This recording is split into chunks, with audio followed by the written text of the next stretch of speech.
Hey guys, today I'm going to show you a little bit of the VR movement options. Of course we also have desktop movement, but that's super simple and I'm sure you don't need any explanation for that. So first of all we have the teleportation arc. So there's straight and there is projectile, and projectile can really be handy to go to locations like in this example here. And this is also the one I'm using most of the time for my projects, but you can just switch the way you want. Straight teleportation could be very useful if you need to travel long distances. The next one are our teleport modes. So we have area select. So this is just a mesh we have prepared and you can only teleport onto the mesh. It appears if you hover over it, and if the user presses the trigger, he is just being teleported to this location. So that's very handy because the user can only go where you really want him to go and you don't need to press a special trigger button.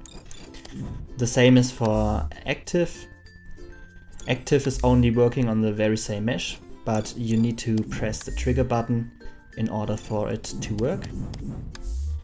And the last one is the Nav Mesh. So the Nav Mesh is the one most of you are very familiar with. You need to build the navigation mesh from Unreal, and the user can only teleport to the areas where the nav mesh is. So you can see here is the nav mesh, and on the top here there's no nav mesh, so the user is not able to teleport there. And this is also a very fast way to create teleportation areas. Next, let's go to the fluid movements. First of all, there's the walk functionality. In this case, I'm pressing a button to walk and I'm going in the direction the controller is aiming, and you can do the very same for flying. So we have a walking pawn and a flying one, and if you fly around and then the user presses the walk button, he will just fall down and continue walking. And of course you can limit all of this to your likings. So for example, if you only want to move, you can of course disable the flying. There's also stop motion.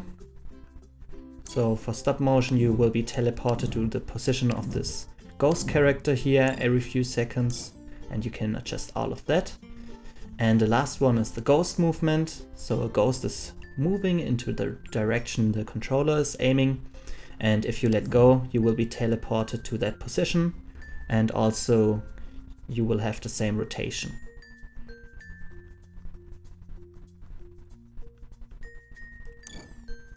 So this could be really cool for people with motion sickness. We also have movement relative, so there's also the character walking, but this time it's relative to the position of the controller. So the first time you press the button, the position will be stored, and then depending if you go up, right, left, down, the character will move in that direction.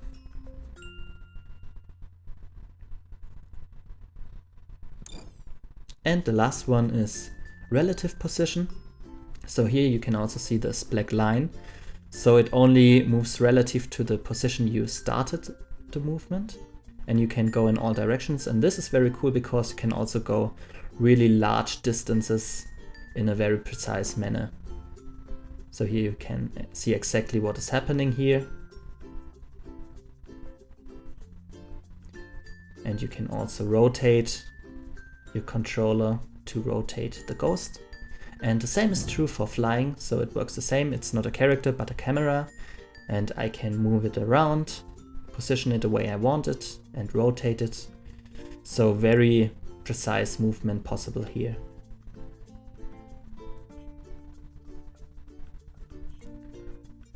All of the teleportation is using fading and a little initial movement, and these are all settings you can really adjust to your likings and really create the movement option you want for your experience to have.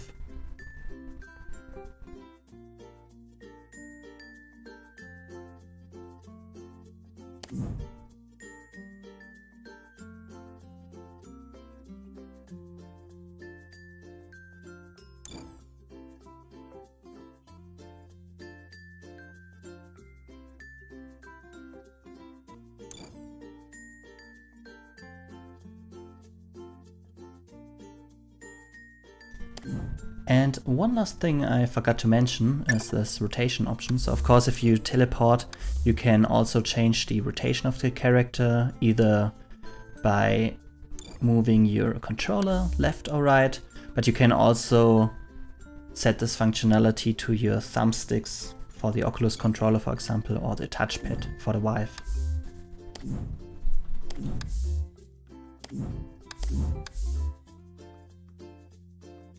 So the best way is just go in there, play around and see what you really like best for your experience. Thanks for watching, and I'm going to see you in the next map.